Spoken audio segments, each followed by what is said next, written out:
On to ischemia. Signs of ischemia are seen in the ST segments and in the T waves. So we're going to talk about ST segments and T waves now. And when I'm thinking about this topic, I create 6 buckets in my mind. So I'm going to show you 3 of them here on level 1, and then in level 2, there are 3 more buckets.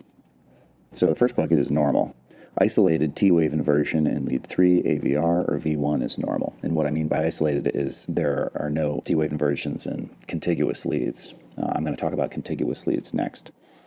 Then you can also see a normal variant, which is T-wave inversion in leads V1, V2, and V3, and that's called a persistent juvenile pattern. So kids and teenagers will often have T-wave inversion in these leads, and in some adults that continues. It's more common in women. So sometimes you see T-wave inversions and it's normal. Ischemic, true ischemic T-wave and ST segment changes are as follows. Horizontal or downsloping ST depression greater than or equal to 1 millimeter. And then T-wave inversion greater than or equal to 2 millimeters or biphasic T-waves. So those are ischemic changes. ST-T-wave abnormalities of hypertrophy, we talked about that some already.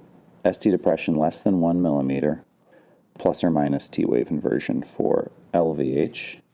And for RVH, ST depression and T-wave inversion in leads V1 to V3. So here's an example of normal T-wave inversion. Like I mentioned, it's common in lead 3, you can see it here, AVR, and V1. And it's isolated because there's no T-wave inversion in lead 3 or lead AVF. These 3 are contiguous leads. Now we're going to go over the lead correlation to coronary territories. It turns out with the ECG, you can get some clue as to which part of the heart's having trouble with coronary blood flow.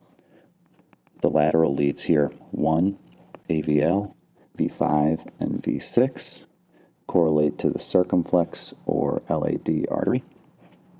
Leads 2, 3, and AVF, the inferior leads, correlate to the RCA.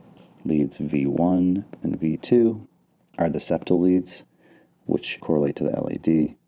Also, if there's ST elevation in V1 and V2, that can suggest posterior ischemia, which is in the distribution of the circumflex artery.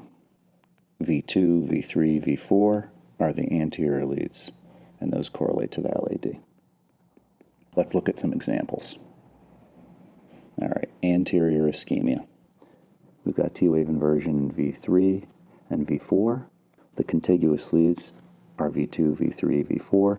So 2 of these leads are affected, and that's enough to call ischemia. And the T-wave inversion is just a little bit more than 2 millimeters probably. So anterior ischemia. Anterior and septal ischemia.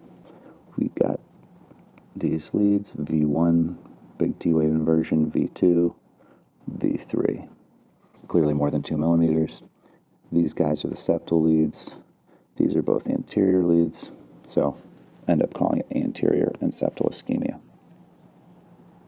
Anterior and lateral ischemia. So there's ST depression in V2, V3, and V4, and also V5, just a little bit in V6, and over here in 1, and in AVL. So that's anterior and lateral ischemia. Inferior ischemia, we got T-wave inversion in all 3 of these inferior leads. But say it wasn't inverted in AVF, just kind of looked like this, it would still be ischemia because you've got 2 of the 3 leads that show the T-wave inversion. So this is an example of inferior ischemia.